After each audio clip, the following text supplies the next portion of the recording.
Hey everyone, and welcome back to the 1 Minute Writing Tip podcast. I am so excited for today's author guest. I'm talking to Leisa Reid, who is the founder of Get Speaking Gigs Now. She coaches speakers on how to get booked and attract clients through speaking. She has personally delivered over 600 speaking engagements, and you can learn more about her and her resources at getspeakinggigsnow.com. On this episode, she will reveal the #1 secret to getting booked and staying booked.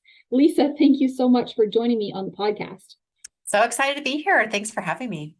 Yeah, so just to get us right kicked off, will you share about your speaking and your journey of launching Get Speaking Gigs Now and how you got started with what you're doing and coaching speakers? Sure. Well, it actually started a long time ago, which I think a lot of people who feel called to speak can relate. I always knew I wanted to be a teacher. So that's, to me, how speaking was always a part of it. When I was in college, I even changed my major to speech communication after taking my first class. I was like, wait, what? This is amazing. So I got my bachelor's and master's in speech communication. Now, then, like a lot of us, went on a totally different journey in my life, went into sales and education and all these different aspects. It wasn't until I was 40 years old that I actually became a professional speaker. And I share that because it's never too late. It's never too early. You can do it. You don't have to have a degree to do it, but just sharing like how personal it's always been for me and that teaching aspect of it. So I started speaking for a personal development company in order to fill their workshops. And along the way, I started networking with other speakers, and they would ask me for help all the time. How did you get so many gigs? Leisa, what are you doing? I booked my 83 gigs in my first year speaking, and that was in my local area. So then it was really, honestly, Caitlin, a couple of years went by, people asking me for help, and I'm pushing them away, saying, I can't help you right now. And finally get hit with that idea stick, the 2x4.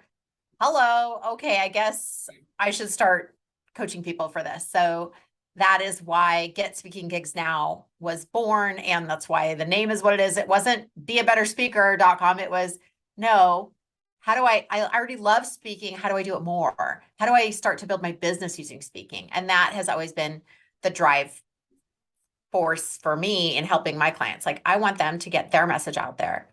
And there you go. Yeah, no, absolutely. Thanks for sharing that. And can I just say, wow, on your first year of speaking? I mean, that just sounds so amazing. Especially, I'm sure for a lot of my listeners who are wanting to speak or authors that have a message and they're just thinking like, oh my goodness, I can't even imagine. So I can't wait to hear more from you on all of that. So I am curious because as you were sharing, you mentioned that you went after college on this path away, and then finally it was like, oh, wait, let me get back to what I actually love. So what happened when you were 40 that caused that transition and really kind of kicked you in the butt back where you should be? I had been on a journey for a while. Like, I always was very confident that I wanted to do what I love to do. And so every job I had, every, venture I went on, business things, I always did what I loved. But it was like never like a perfect fit, I would say. It was like really getting closer to that my soul's inner wisdom of knowing what was right for me, but also kind of, oh, well, this makes sense, or I'm getting paid for that, it like normal self-doubt, things that we kind of put ourselves in boxes. And so I would always make teaching or training a part of whatever job I had. I would be like, I can make a class, I can write a manual, I can teach everyone how to do X, Y, and Z. So when I was approached by the personal development company, I already absolutely loved what they did. Had made massive, massive changes and shifts, really a lot of success in my life due to the work that I did with them. So when they said, well, would you like to go out and teach people about mindset and encourage people to come and try these workshops out, I was like, yes, it's just really important for me to always make sure I'm doing something that's going to better other people's lives. And that was an easy yes for me. Yeah, I love that. I love that it was an easy transition for you and that it was kind of like, okay, this is what I love doing. This is what I'm supposed to be doing, as opposed to that sudden cold turkey switch that some people experience. You know what I mean? Well, I will say it wasn't all rainbows and unicorns. I don't want to mislead it. It was, oh my gosh, like, am I supposed to do, like, I did take some time and really think about it. And I had to, like anyone who's listening, I'm sure you've had those fork in the road moments, like, okay, well, if I go left, if I go right. And for me, I thought, if I don't go left, I think I would regret not trying more than anything. It's like, I just have to try. And if Yeah. it doesn't work, then I'll figure out something else. But if I don't try, then I'm always going to be wondering, like, well, what if? And I didn't want to do that. Mm. It was scary. I'm not saying it wasn't scary.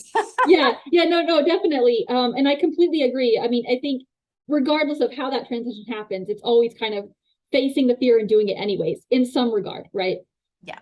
Yeah. So I am curious too, like as people are listening, especially for my listeners that are more on the business side of things, and they're business owners, but they haven't quite published yet, or whatever that looks like for them, and they're listening and they're thinking, okay, I definitely want to be speaking, but they're having those same kind of what if, or like self-doubts or whatever. How can they overcome those big obstacles and be able to really overcome that? What would be your top pieces of advice for those struggling with those fears and blocks, and how they can start pursuing those goals? Great question. I actually have a name for that for when it comes to speakers, and we can say authors as well, but I call it speakers kryptonite. And you could be like the most intelligent, confident, driven, successful business person, right? So it's not just like, oh, the weak and the weary. No, it happens to all of us. I have speakers kryptonite too, but it's more of like knowing what is your speaker's kryptonite, and instead of denying it, like when you hear that hesitation, like maybe you get asked to speak or someone says, oh, we'd love to have you come and show your book or talk about your book. And what's your, are you like, yes, I'll be there. When is it?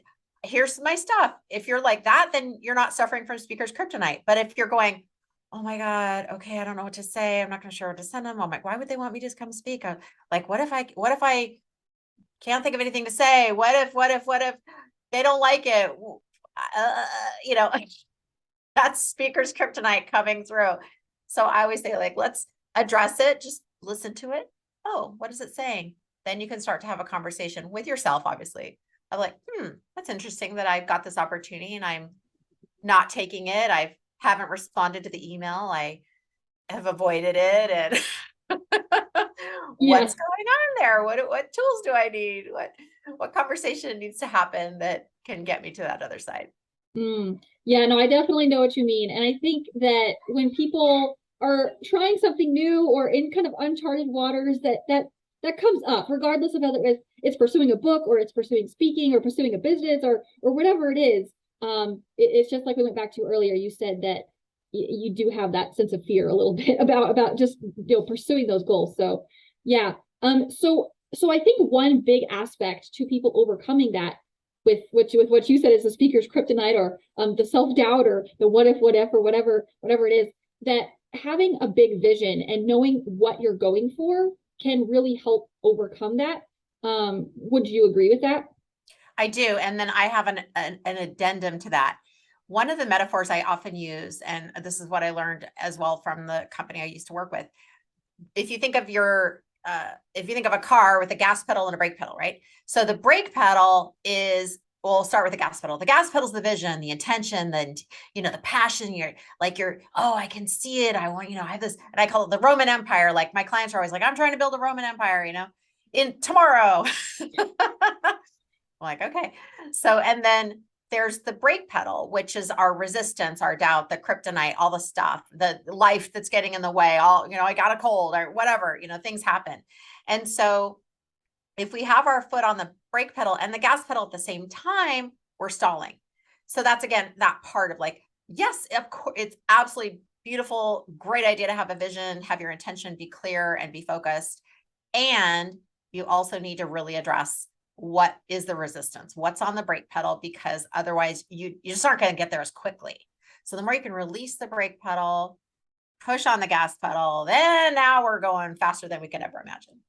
Yeah, no, that's a great analogy. And it really ties into kind of some of the analogies that I share with my audience as well, and my clients, that I tell them, writing a book is like going down a road, and as you're going down the road, there's stuff in the distance that's not quite clear yet, right? It's still blurry or whatever. And you can't see it clearly until you start moving closer to it. So if you just stay right where you are and wait for it to get clearer, you're never going to see it more clearly. You have to actually like start writing and starting getting toward that point, you know. And so I think that that also applies to what you were just saying, because whether it's, you know, speaking or whatever they're pursuing, it's the same thing. You have to push the gas pedal. You have to go forward, and you have to learn the lessons in order to, you know, a lot of times the fear is also the fear of the unknown, right? And so you hold back because you're like, oh, I don't know what's going to happen, but then you find out what's going to happen because you keep going. So yeah. Yeah, that action is super important, and failing forward and being willing to have it not perfect. I always say done is better than perfect. Let's move on. Let's keep going. It's okay. No one's going to die. You know, it's like, or no, like at your talk, or if you write your bio, or, you know, write your first chapter, it's like, it's okay. Keep going. Yes. Yeah, absolutely. Okay, so someone's listening, right? And they're thinking, okay, this sounds amazing, and I have been stuck and I've been wanting to do this, but I've just been held back.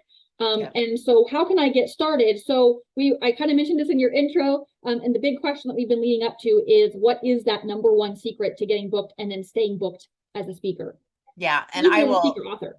yeah, absolutely. A lot of authors become my clients because they're like, they have something they're passionate about. They want to help other people. They want to create transformation. So of course, like speaking and writing, it goes hand in hand, peanut butter jelly. So the biggest secret that I have used, and this has been working for me for 9 years now, is finding what I call a speaker soulmate. This means your best referral resource could be another speaker. And a lot of times people think, oh, that isn't that my competition? Of course, it's not. No, this could be your greatest ally. So if you think of someone in your mind, I would say like come up with 3 names, people that speak a similar frequency as you. And if you're just getting started, maybe that's someone else who's getting started, but they also want to speak.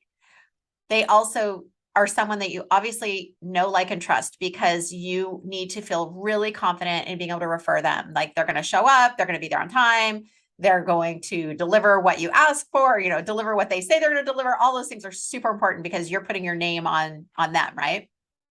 And then this is the kicker. They speak to similar audiences as you, but they're not your competition, right? Because then it's going to be a natural fit to say, hey, I just spoke at this event. I have another speaker who would be great. Would you like that connection? Or, you know, they're always looking for other speakers. You're actually helping. So it's a win-win-win. It's like so good. And because of this, I have booked hundreds of speaking engagements without cold calling. All right. I get that introduction. I call the red carpet gets rolled out, and I do the same for them. So it's not a one-way street. This is that's why I call it soulmate. It's like, if you think of your best friends in life, like it's not, oh, well, I bought lunch, so then you owe me lunch. No, it's like we're giving pretty much equally, like everyone's contributing. It feels really good. The flow is nice, but no one's keeping track necessarily. You know what I mean? It's just like, it's just easy. And that's what I wish for everyone. Find that person or persons. I have a few speaker soulmates.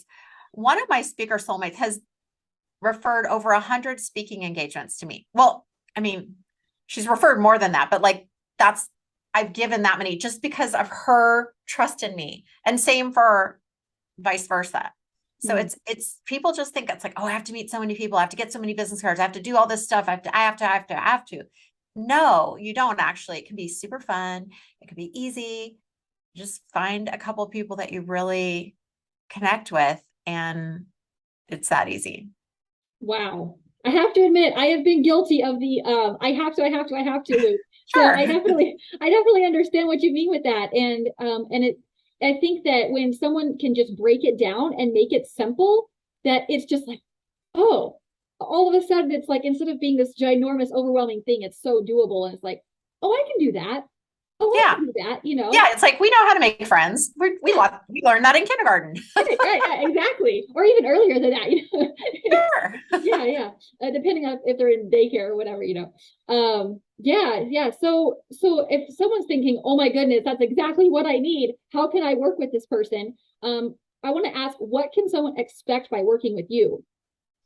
Yeah, when we work together, typically I have a conversation before with anyone before I invite them into my speakers training academy, Hmm. because I want to make sure I can see the vision that they have, and is it something that I can help support? So number one, I always want to make sure we're on the same page and aligned.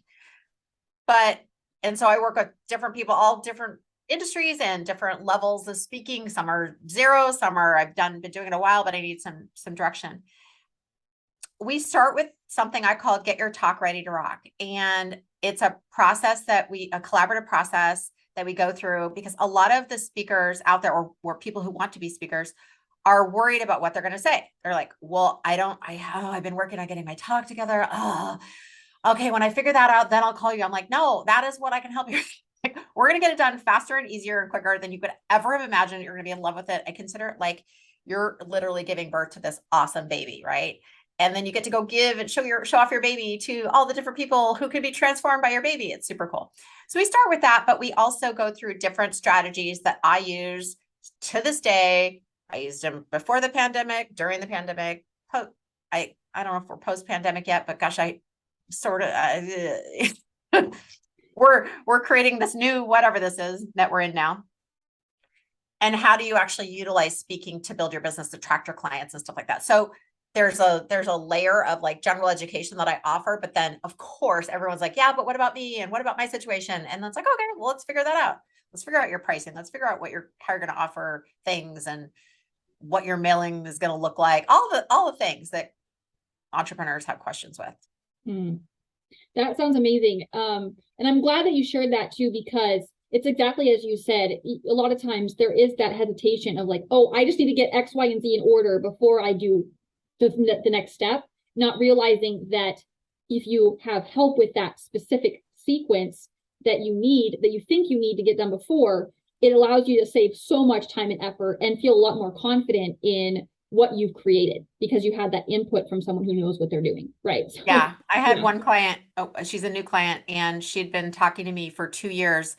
She would kind of come and find me, and she's like, oh, I'm still, she was like circling, like I'm still thinking about it. I'm still considering. And she was scared. She had a lot of fear. Mm. And finally, I said, if we work together, this is going to be done in like 2 hours. And she's like, what? I'm like, yeah, you've been complaining about it for 2 years, but we could have had this done so fast. She's like, Yeah. oh my gosh.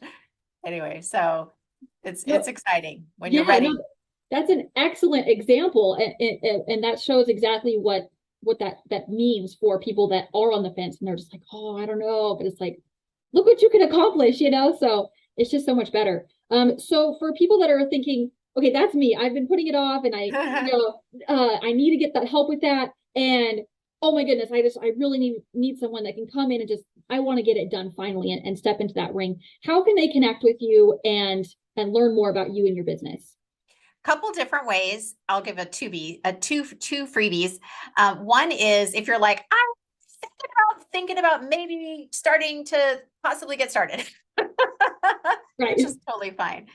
You can go to getspeakinggigsnow.com. That's gigs with an S, because of course you want more than one. And just get 5 top tips to get more speaking gigs. Start to read a little bit about it. Start surrounding yourself by different ideas. Poke around, see what you want to do. Now, if you're like, okay, I've been thinking about this for a while. I need to like start pulling triggers. I need to like get this taken care of. It's one of my goals for the year. Then you can go to a different link, getspeakinggigsnow.com/chat. So same, but /chat. And that will invite you to book a speaker readiness assessment with me. And we'll just have that real conversation. Happy to provide that to your, listeners who that resonates for. I just believe that if you have a message to be shared, why wait? Like you're literally, you could be helping so many more people. Mm-hmm. And that's really the goal. Like how many more people do you want to transform? If you're called to speak, it's just one of the funnest ways to market yourself and attract your ideal clients. Yeah, absolutely. I completely agree with that. And I hope that for my listeners, that if you are pursuing that, if you have a message, that you absolutely get with Leisa, because she is the expert, as I'm sure you guys have heard. So make sure that if you are wanting to book those speaking gigs and sell books and grow a business all through speaking, that you contact Leisa. So I'll include the details in the description for you guys. Leisa, thank you so much again for joining me on the podcast. Thank you. So for all my listeners, thank you for tuning in. If you enjoyed this episode, please leave a review wherever you're listening from, and I will see you on the next one.